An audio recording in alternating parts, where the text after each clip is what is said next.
vlog. Today I'm going to be talking about the top 10 things that annoy me about girls. Only joking, talking about death. For the past year, I volunteered at my local hospital radio. My job was walking around the hospital wards collecting song requests, which we then later played out for the patients. I walked around about 12 wards, and for hygiene reasons, you had to use alcoholic hand gel, which is good, but it also means everyone looks like they're walking around thinking of a cunning plan. Before we get to anything else, here are some ground rules that I was given when I first started on the radio. A list of inappropriate songs that we weren't allowed to play.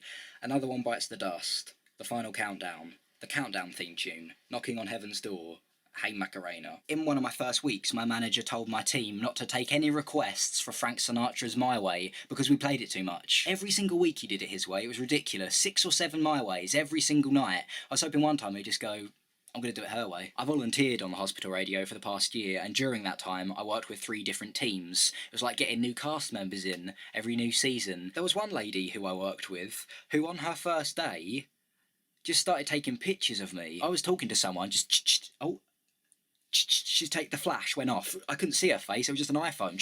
She's taking pictures of me. Can we just check she's had a CRB check? It was quite sad a lot of the time, as you can imagine, walking around the hospital seeing all these ill people. One time there was a guy who was just laying in his bed, just in his pants. Nothing wrong with him, he was just comfortable. I did feel a bit odd sometimes doing the hospital radio, walking in and out of people's lives, seeing people surrounded by their families in beds, wondering if I'd see the same people next week and play the same songs. And I noticed a weird sort of hospital radio paradox. You need song requests for a request show.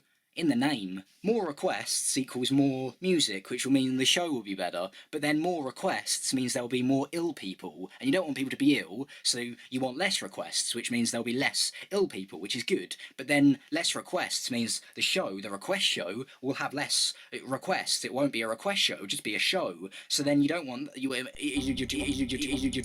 My favourite thing that people would say was, oh, yeah, I've got a song I'd like to hear. Oh, what is it? I don't know. Oh, how does it... and they just start humming. Oh, what could that be? And I'm just guessing the hums. Do-do-do-do, and then I just start joining in. Oh, yeah, it's... And then we all start singing. It's a musical. If that isn't the creepiest thing you've ever seen, just an empty hospital corridor, then...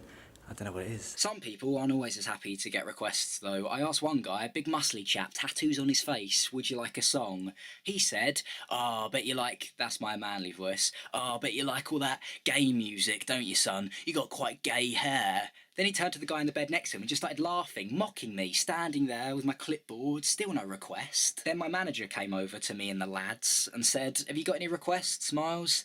No. And then I realised I had some power. Yes, yeah.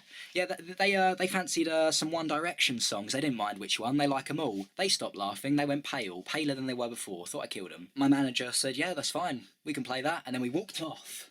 We then moved on to a different ward, and the next person that I asked for a request was this little old lady, and I said, hello, we're from the hospital radio. She said, sorry, I've got Alzheimer's. That's not an excuse. Do you want a song? The lady didn't want a song request because she said, I'm going home soon, and she said she hadn't seen her husband in a while, and she missed him. And then I noticed a man who was sitting next to her bed, who waved at me, and was wearing a wedding ring, and he just smiled. It made me realise how fragile the clipboard I was holding was, because it held moments for people that wanted to be relived. Collecting songs was like collecting a small part of somebody. And I knew that lady with Alzheimer's would never be able to experience that, even when we played one of her favourite songs and her husband suggested Elvis Presley.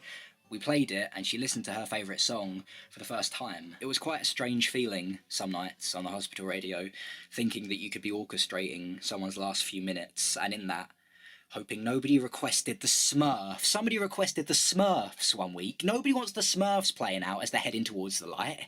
We like to Smurf it.